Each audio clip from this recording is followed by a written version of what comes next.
Thank you for being here at the Living Soil Symposium. My talk is going to be introducing the ecological services and functions of healthy soils. This weekend we will be exploring 4 main topics: food, water, health, climate, with some sub-themes, which are the policy and economic implications in moving this movement forward. So obviously the underlying factor that ties all our themes together is living soils. Throughout the conference, you might hear references to, there's a bunch of different terms that are thrown out here by our presenters, like regenerative agriculture, regenerative land management practices, living soils, soil food web science, agroecology. They're not exactly the same thing, but they all kind of play into each other, and they all promote life in the soil. So just a little introduction to that. They all encourage microbial life.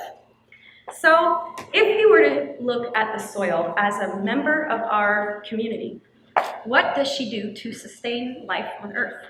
Well, some of you may be asking yourselves, well, what's the difference between living soils and non-living soils?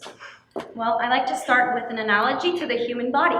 If I take an antibiotic, I'm killing off both the disease-causing microbes, but also my good beneficial gut flora.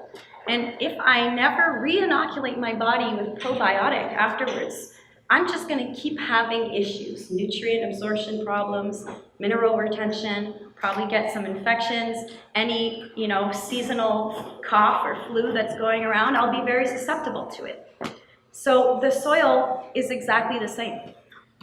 Our bodies are maybe 10% human cells, and the rest is these little guys. This is them moving my body right now, and this is them helping me breathe and helping my heart rate and my liver function. And without them, this vehicle doesn't work. So it's no different with the soil.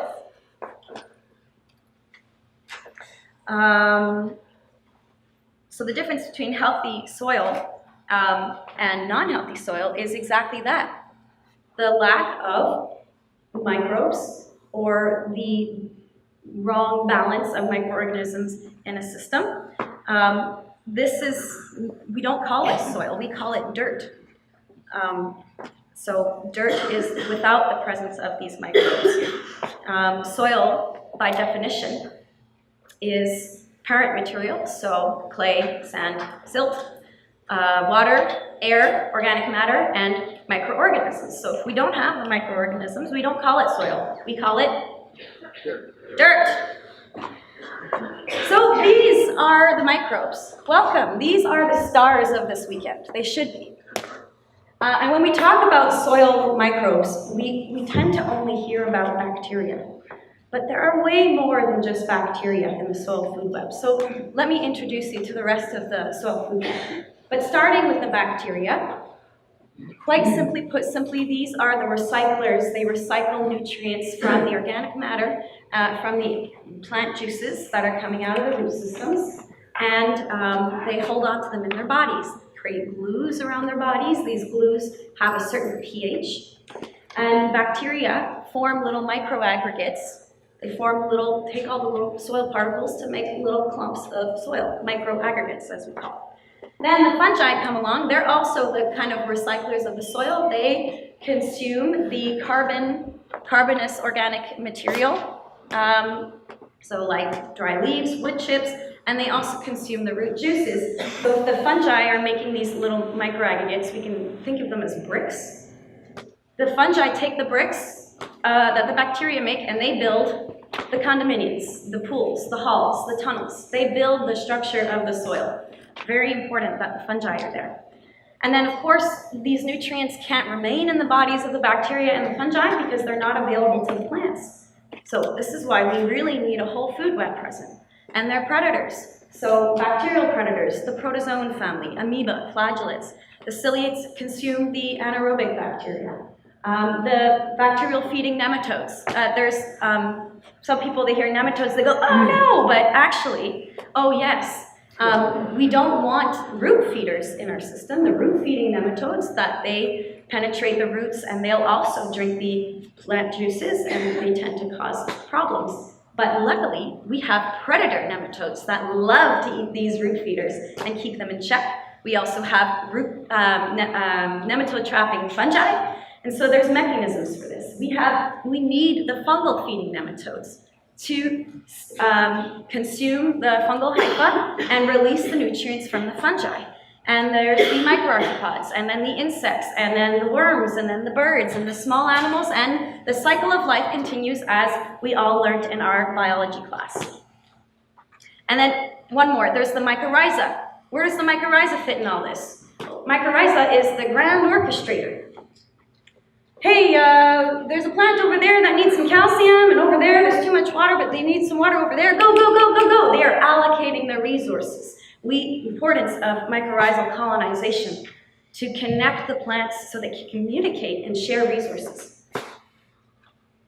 So the evolution of the soil food web over time is what contributes to the evolution of ecosystems, or also known as ecosystem succession.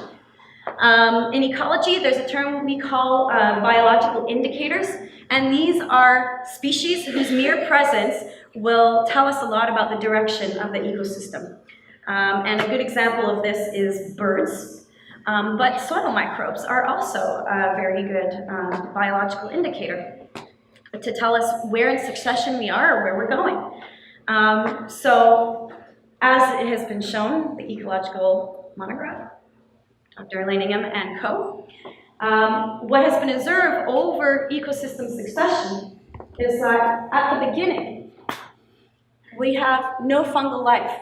Fungal bacterial ratio of 0 to 1. As we move through succession, let's say we get to grasslands, our fungal bacterial ratio is at 1 to 1. And we keep walking down this chain, and we eventually get to forests 100 times fungally dominated. Conifer forests 1,000 times fungally dominated. So Mother Nature over time is walking towards more fungally dominated systems. And this soil food web and the balance of fungi and bacteria and the presence of their predators helps to determine which seeds are going to germinate and grow more vigorously. And this is what drives ecosystem succession. The four main ecosystem services and functions of soil are nutrient cycling, so the active provision of the exact nutrients and minerals that plants need when they need them at the rate that they need them. So this replaces obviously the need for chemical inputs, fertilizers, high nitrogen-based inorganic fertilizers, while increasing both nutrient density and productivity. The soil also is responsible for slowing water down, storing it, purifying it, any salt, any trace element that may be in the water coming into the soil with a healthy food web, all of those trace elements are going to be tied into the bodies of the bacteria, the fungi, and the organic matter. And so over time, we have water regeneration going into our underground water supplies as clean, pure drinking water. They are responsible for the creation of drinking water on Earth. No big deal, but... outcompeting pathogens and suppressing diseases. Like I said, these bacteria and the fungi, they have glues around their body. These glues contain a certain pH. With these beneficial microbes, tends to be alkaline, and the fungi are keeping things structured. Disease needs a low oxygen and acidic condition to really thrive. So they are setting the atmosphere for it not to be beneficial for these disease-causing organisms, and they outnumber them, so they keep them in check. We're talking about diseases for plants, animals, and human beings. Also not a big deal. And lastly, we're talking about living soil. The soil, defined as soil with the organisms, is alive. She breathes in greenhouse gases and exhales the atmospheric gases that allowed us to evolve, walk, breathe, laugh, dance every day. So what happens if we take the microbes out of the equation, or if we don't have enough presence of the right microbes in our soils? Well, firstly, we can't call it soil anymore. We call it dirt. And dirt doesn't perform the same ecological functions as soil. In fact, they provide quite the opposite. So you might be thinking now, okay, then how should I manage my soil? You shouldn't.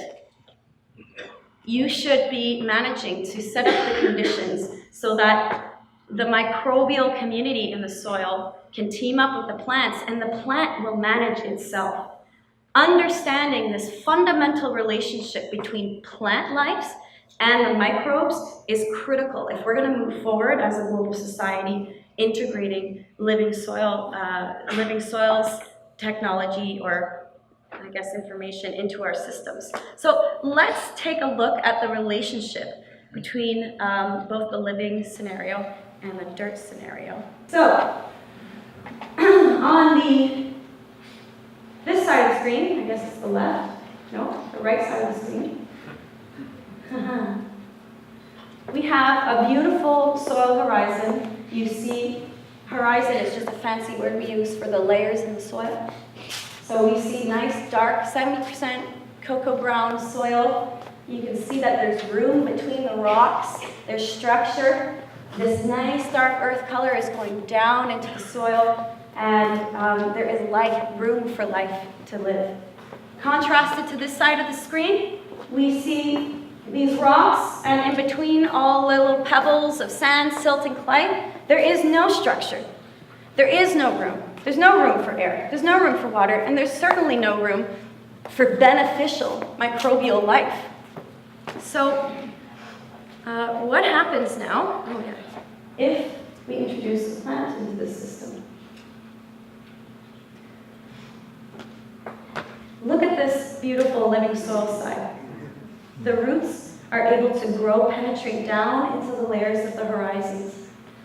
And in this way, they're able to go tap into nutrients, minerals, and water much further from where they actually are. And especially if they have that mycorrhizal colonization, they can go even further with that nice symmetrical growth, a beautiful, happy tree. When we can contrast it to this side, the roots aren't able to penetrate past this compaction layer. Tree roots should never be growing sideways. They should be growing as far down as their physiological capacity can bring them. And even if there's a body of water down there, as long as it's aerobic means with oxygen, then it'll keep growing through. So non-symmetrical, not so happy, and this is a basic difference in the soil being structured or not structured by the soil microorganisms. Plants, they require food, but they can only get 2 food sources on their own: carbon and sunlight. So they take this carbon and sunlight, that's photosynthesis, and they transform it into what we call exudates. These are plant juices, okay? Fancy term, exudates. They take these exudates and they go, okay, well, I can only get carbon and sunlight, but I need much, much more than that to survive. The nutrients and minerals in the soil are not in a plant-accessible form. So what's the plant going to do? It's going to send these exudates down into the root system. And for trees, it's about 80% of the exudates they produce are going down into the roots. And this is starting off the food chain, because who loves to eat exudates? Our bacteria and the fungi. So the bacteria and the fungi, they come and they're like, woohoo, free food buffet. And they're multiplying. And then in a healthy, complete soil food web, we have their predators come. The amoeba, the flagellates, the nematodes. And they start feeding off this endless supply of bacteria and fungi. And now they are releasing the nutrients that the bacteria and fungi recycled and kept in their bodies. They're releasing it now into the soil in a plant-available form, and look where this is happening. Right around the roots. And so this tree, so who's in control here? It's the plant. This plant has managed to build a castle wall, as Elaine always puts it, an army of soil microbes all around its root system. This is the gut flora of a plant. This is the immunity of the plant. And without this, it won't function properly. It will be deficient. And if there's a pathogen lying around, well, that pathogen is got to get through millions or billions of microbes that are kind of, it's arch enemy. And these beneficial microbes are keeping an alkaline pH and an oxygenated environment. And so this disease that requires acidic, low oxygen, one, it's not going to perform as well, and then it's got to get through all of its enemies to get to the root, hook into it to infect the plant, and that isn't going to happen. Whereas on this side, we don't have room. The only things that are capable to grow in these conditions are disease-causing organisms. So this castle wall isn't there. This plant is not protected from disease. And so it's not receiving the proper types and amounts of nutrients that it needs to grow. And so look at this diseased plant. Isn't it sad? And these good guys, they're completely outnumbered. These bad guys are maintaining an acidic pH, and these guys aren't so happy. So what happens then is, in exchange, the plant's like, all right, I gave you this. Now today, I want this much calcium, this much boramine, and get me some water, and don't give me any zinc. You gave me too much yesterday. And it's going to give those nutrients to the plant. And that's how the plant actually is able to get everything it needs. It's because of the soil food web. Otherwise, the plant, is dependent on external inputs, and we all know how far that gets us. Look at the difference in nutrients made available from one side to the other. And the disease that started in the soil, carrying up the whole plant, low production, high net density food, nutrient dense, high Brix count, low Brix count. And what happens in the fall? Well, here, the fungi go to fruitification, they make spores, they fall. On this side, that's not happening. So the fungus spreads. The leaves fall, and then winter comes. Now, in the winter, everything falls to sleep. All the food web goes to sleep, except for the fungi. Because all that's left in the winter is the dead, brown organic matter, and that's what fungus eat. That's what their ecological, one of their ecological functions is they break down the dead carbonous material. And with this snow layer insulating, they will be decomposing the organic matter, increasing the amount of humus and nutrients, and the fungi are going to be growing throughout the winter, creating more structure. And whereas on this side, there is no decomposition. Nothing. You need the fungi to break down this organic matter. So what happens is the snow melts, and things get all soggy, and things mold on this side. Now, what happens when the snow melts is that our living soil side, there's structure. There's room for the water to come in. And so all of that snow melt is absorbed and kept in the system, slowed down. It's cleaned. The water stays, the nutrients stay in the system, and eventually it trickles down one drop by a drop, replenishing our groundwater reserves, our freshwater systems. I know we have a lot of fresh water in Quebec, but our neighbors need to have it too, right? So, contrast to this side, the water can't get in, and where it does get in, there's no structure, so everything loses its oxygen, and the water ends up puddling up on the surface and rapidly running off. So we get floods, we get puddling, and it runs off with soil, with the organic matter as well, causing nutrient leaching and erosion. And these nutrients leaving the system, going into our rivers, this is what causes eutrophication. Eutrophication is a fancy word for when the oxygen content in bodies of water are too low for the aquatic life to survive in. So we get these nasty algal blooms. And this is a soil problem. So in the spring, the microbes wake back up when the soil reaches 12 degrees, and they provide the initial nutrient boosts that plants need in the spring to start. Now, it's not just any old nutrient either. Let's say, Jimmy lent me this great example. A potato, for it to bud, requires high amounts of magnesium. We're not going to go dumping magnesium there. Those are salts. Put me in a bucket of salt, I won't be so happy. And it's the same with our microbes. That's why we can't use these salts. But the potato is communicating with the soil food web. It's like, I need tons of magnesium. And the soil food web's like, okay. And it provides that magnesium to the potato, which is now able to grow. So the specific nutrients that we need to start our plants every spring, that's all provided and being communicated by the plant to the soil food web. And how are we supposed to know that? How are we supposed to know what the plant needs on a day-to-day basis? So again, in this scenario, if there isn't that ideal microbial connection, you're going to have a lack of nutrients that are required. Now, on to the climate. As we know, I mentioned, the plants are doing photosynthesis. Now, the disease plant, it's also doing photosynthesis. It's also putting that carbon in the soil in the form of exudates. But how do we sequester the carbon? What is it actually sequestering? There's a big difference between storing carbon and sequestering carbon. All right? Sequestering carbon is it's guaranteed in the system for at least 100 years.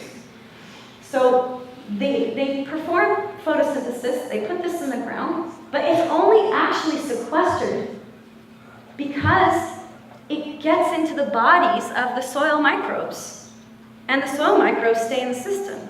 It gets sequestered in the form of humic acid. Every humic or fulvic molecule that's created in the soil, that's carbon sequestration. Right now, for the carbon market, all we consider is the growth of biomass of trees. Well, I'm sorry, but every living thing on Earth has a carbon to nitrogen ratio. Ours is about 30-to-1.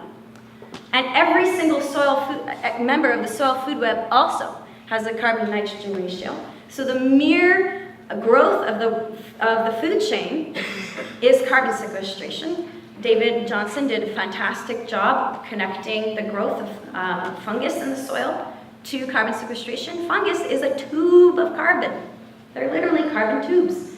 So when we talk about carbon farming, when we can sequester 1 ton an acre, when we're just considering above ground, when we calculate all this, you could get up to, at least 15 tons an acre per year. That's significant. We're not considering that right now. And what about nitrous oxide? This side, it's not being kept in the system. And these dying soils actually emit stupid amounts of greenhouse gases every year into our atmosphere. And it's not just carbon. Nitrous oxide, 306 times stronger than carbon in the atmosphere. Also interferes with the ozone. That's serious. What if we're sequestering 1 ton of nitrous oxide a year? How much is that worth on the carbon market? So these high nitrogen-based inorganic fertilizers, every time we use those, every time we spray chemicals, every time we till, even if you're rototilling in your cover crops, you are releasing greenhouse gases. So organic farming, even high salt-based or conventional farming, huge amounts of greenhouse gases. So these are 2 very different scenarios. So what does this mean fundamentally? We've got a choice to make, and we need to make it soon. We can reverse human-caused amplification of climate change. Within decades, we can bring our levels down to pre-industrial era within decades if we all jump on board. It's possible. We can reverse desertification. We can clean up eutrophicated lakes. We can have high dense, nutrient-dense food with organic farming. We can feed 7-9 billion people. We don't live in a world of scarcity. We actually live in an abundant world. We just need to reallocate the resources. We can build resistance to flood and drought. Those systems where the soil can't hold, well, what happens in the spring after the snow melt is gone and there's a drought? well, your water bill is going to be very high. And then if we get a huge rain event, well, then you're just going to be flooded. And you're either, well, we're in a drought, but we had this huge rain event and it flooded and we still don't have water in our system. It makes absolutely no sense. We need the life in our soil. So if there is a drought after the snow melt, these systems, are resilient. You probably won't have to irrigate until the end of July, and probably by the end of July it will rain. So, very important. But, we need to make this choice collectively. And, time won't stop and wait for us to wake up. And history is repeating itself. Franklin Roosevelt wrote to all state governors, "The dust storms and floods of the last few years have underscored the importance of programs to control soil erosion. I need not emphasize to you the seriousness of the problem and the desirability of our taking effective action as a nation and in the several states to conserve the soil as our basic asset. The nation that destroys its soil destroys itself." And this isn't anything new. Back in the Vedic scriptures, Sanskrit scriptures from 1500 BC, upon this handful of soil, our survival depends. Husband it, and it will grow our food, our fuel. Now, that's not fossil fuel. We need fuel. We need fuel to move. Our shelter, and surround us with beauty. Abuse it, and the soil will collapse and die, taking humanity with it. Now, I don't want to be no, because there is always an upside to down. Always. And that this time, the upside is perhaps we'll learn from history. This time. Perhaps, maybe humans will get it right. I firmly believe that every social movement on the planet has to do with soil regeneration, whether they realize it or not. This is the task of our time. It's something real, it's concrete, it's under our feet, and it's something that we can take direct action on today. Landowners, food producers, golf courses, football fields, municipalities can all become climate heroes. And they should be getting rewarded for this honorable service to their society by changing the policies a little bit in the carbon markets so that more people are able to participate and that we are accounting for the carbon in the soil and the nitrous oxide and the other greenhouse gases. So they can make a real impact while spending less money, putting less effort, having more yield, having more profit, and generally being in better health. The Parkinson's disease, for all the farmers that have been spraying, they don't deserve that. They keep us alive. They feed us here in the cities. We should take care of them. The soil offers us a way to take control over our story, our history, our future, and to steer ourselves in the right direction. So I'd like to end by saying we're only the victims of our own ignorance and nothing else. So let's not get stuck in this victim mentality. We're running out of agricultural land. There's no more phosphorus on Earth. Let's blast off to Mars.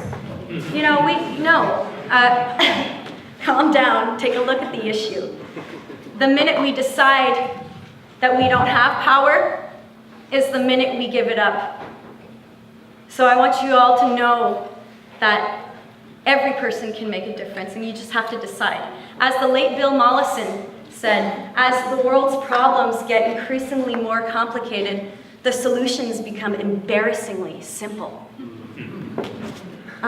We can't change the past, but we can change the future.